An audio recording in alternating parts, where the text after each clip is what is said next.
میرے پہلے مہمان پروفیسر ڈاکٹر طاہر مسعود قاضی صاحب ہیں. آپ ایک بڑی یونیورسٹی کے شعبہ کے صدر نشین ہیں.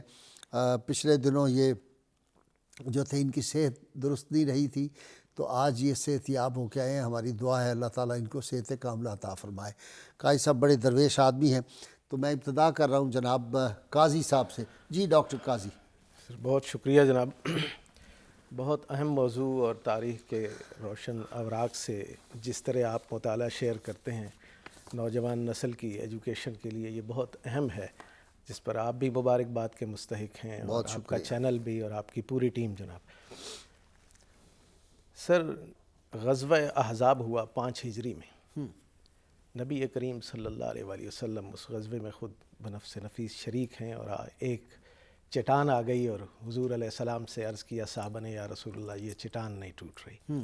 نبی کریم صلی اللہ علیہ وآلہ وسلم نے اپنی ردا مبارک کو اتارا اور اس چٹان پہ ضرب لگائی. جب ضرب حضور علیہ السلام نے لگائی تو چنگاریاں اٹھیں.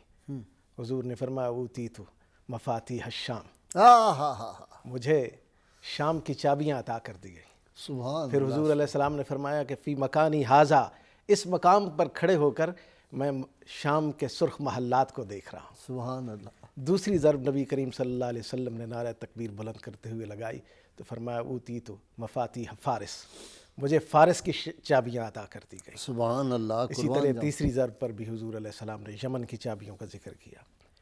تو نبی کریم صلی اللہ علیہ وآلہ وسلم نے سن 5 ہجری میں ہی فتح شام کی بشارت عطا کر دی. اور یہ 15 ہجری میں ہو رہا ہے. یہ 15 ہجری میں جا کے ہائے ہائے ہائے، 10 سال پہلے. جی ہاں، رسالت مآب صلی اللہ علیہ وسلم کے وصال کے بعد کا واقعہ ہے، حضرت عمر فاروق کے زمانے میں. سر ایک اور بات یہاں پہ عرض کرنا چاہتا ہوں کہ یہ جو یرموک کی جنگ ہے اس کے 2 حصے ہیں. ایک ہے 13 ہجری میں سیدنا صدیق اکبر رضی اللہ عنہ نے جب حضرت خالد بن ولید رضی اللہ عنہ کو بھیجا تھا، تو وہ اجنادین کی جنگ سے جب فارغ ہو کر آئے تو یہیں یرموک کے مقام پر ان کا ایک ٹکراؤ ہو گیا تھا اس مقام پر. اور پھر 15 ہجری میں تو باقاعدہ جنگ عظیم ہوئی ہے. ٹھیک. اس جنگ میں سر حضرت ابو عبیدہ بن الجراح وہ لیڈ کر رہے ہیں، چیف آف آرمی سٹاف ہیں، اور حضرت خالد بن ولید ان کے ساتھ کام کر رہے ہیں میدان میں کمانڈر کے طور پر. اب یہ آپ نے کو علم ہے اور ہمارے ناظرین کے لیے کہ یہ یرموک جو ہے یہ اردن اور اسرائیل اور ترکی اور اس شام کے سرحد کے ساتھ 18 میل لمبا. جی ہاں، لمبا ایک دریا کے ہے، اور اس کے کنارے پر یہ جنگ جو ہے وہ لڑی گئی. حضرت خالد بن ولید رضی اللہ عنہ کا جو یہاں پر مقابلہ ہے وہ پہلا، یہاں پہ ایک اور بھی عرض کرتا ہوں کہ یہاں پہ عربی اور عجمی دونوں عیسائیوں کا اجتماع تھا. بہت لشکر عظیم اکٹھا کر دیا تھا جس میں عرب بھی موجود تھے اور عجم بھی موجود تھے. عرب جو نان مسلم تھے، نان مسلم تھے. ایک واحد قبیلہ رہ گیا تھا بنو غسان کا، جو اس جنگ کے اندر موجود تھا. اب بنو غسان کا لیڈر تھا اس وقت جبلہ بن اہم، وہ اس کو لیڈ کر رہا تھا. بڑا دلیر تھا وہ، دلیر آدمی تھا. 60,000 کی فوج وہ لے کر آیا ہوا تھا، صرف وہ اکیلا عربوں کو لے کر. اب پہلی اس جنگ میں جو پہلا مارکا ہے نا جی، وہ یہ بنو غسان کو لے کر خالد بن ولید کے مقابلے میں ہوا، اور عربوں کو عربوں سے لڑانے کی کوشش ہے. یعنی کرسچنز کا آپ وہاں پہ مزاج دیکھیے کہ عربوں کو عربوں کے سامنے. آج بھی یہی ہوتا ہے نا، یہ جو مسلمانوں کی باہمی لڑائیاں یہ کون کروا رہا ہے؟ جی ہاں، ہم نام تو نہیں لے سکتے، میڈیا کی اپنی مجبوری ہے، لیکن ہمیں پتہ ہے.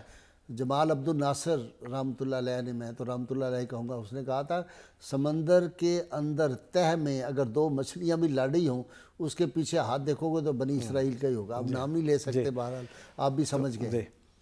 تو بنو غسان کے جبلہ بن اہم جو ہے وہ اس کو لیڈ کر رہا ہے، اور حضرت خالد بن ولید رضی اللہ عنہ، حضرت ابو عبیدہ رضی اللہ عنہ نے کہا کہ حملہ کرتے ہیں. آپ نے فرمایا مسلمانوں توقف کرو، رک جاؤ. اور پھر آپ کہنے لگے کہ مجھے صرف 30 آدمی دے دیں، میں 30 آدمیوں کے ساتھ ان کا مقابلہ کروں گا. ابو سفیان بھی وہاں پہ تھے، تو انہوں نے کہا واقعی تم 30 کے ساتھ حملہ کرو گے؟ تو انہوں نے کہا بالکل، میں خاک آلود کر دوں گا ان کے ناکوں کو. ہاں، ابو عبیدہ بن جراح نے کہا کہ میں نے 60,000 کا ہے، 60 آدمی نہیں کہا. تو انہوں نے کہا نہیں، میں نے بھی سن لیا 60,000 ہی کہا. چلے. تو پھر ابو سفیان نے کہا نہیں تم 30 نہیں، تم 60 لے کر جاؤ. تو انہوں نے 60 بندے وہاں سے نکالے. اب ان میں 44 جو ہیں وہ انصار ہیں اور 16 جو ہیں وہ مہاجرین ہیں.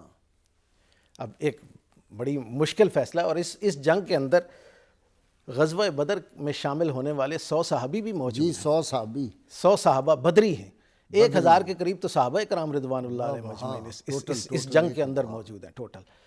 تو اب آپ دیکھیں کہ ان 60 بندوں کو لے کر حضرت خالد بن ولید جبلہ بن احم کی طرف جب گئے ان کے مقابلے میں، تو اس نے سمجھا کہ شاید یہ صلح کرنے آ رہے ہیں۔ 60 بندے جب ظاہر ہے 60,000 کے مقابلے میں جائیں گے تو ایک عجیب و غریب منظر تھا۔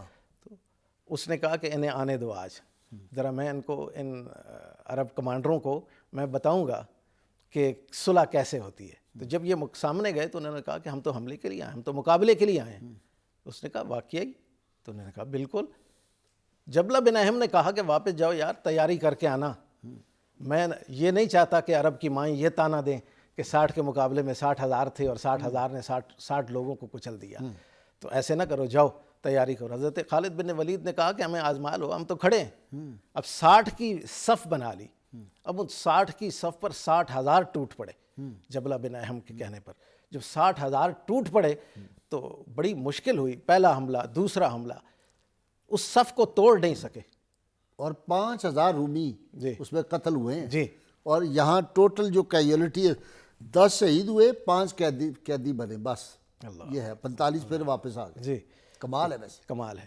اور یہ پھر ظاہر ہے جب جبلہ بن احم کے ساتھ مقابلہ ہوتا ہے اس کی فوج کا، تو سب سے پہلے بھاگنے والوں میں ہی جبلہ بن احم تھا۔ جب مقابلے میں بھاگے ہیں، ان 60 نے اس قدر مقابلہ کیا ہے کہ بھاگنے پہ مجبور کر دیا، اور ایسے بھاگے کہ ان میں سب سے پہلے بھاگنے والا ان کا کمانڈر ہی تھا۔ تو ایسے آپ دیکھیں کہ کس قدر جانثاری کے ساتھ حضرت خالد بن ولید نے مقابلہ کیا، اور کس طرح ترتیب دی، 6 کی ٹولیاں بنا دی، 6 کے لوگوں کو اکٹھا کہا کہ اچھا تم اب جب صف ٹوٹی تو کہا 6 ہو کر لڑتے جاؤ۔ اور اتنا کمال دلیری کے ساتھ یہ مقابلہ ہے کہ شاید آسمان نے پھر ایسا مقابلہ نہیں دیکھا ایسا۔ یہ تو اب پہلا دن ہے جناب، اب 6 دن جا کے جنگ کہیں ہوئی ہے، یہ پہلے دن میں ہی ایسا کر دیا اسی غسان کے قبیلے کو۔ جی ہاں، اب پھر جب 5ویں دن تو انہوں نے سمجھا نا کہ وہ صلح کے لیے مقابلہ، وہ خود افدر سے آئے، تو 6 دن میں تو پھر اس غسان قبیلے کو بالکل اینڈ پر انہوں نے رکھا ہوا تھا، بالکل ایسے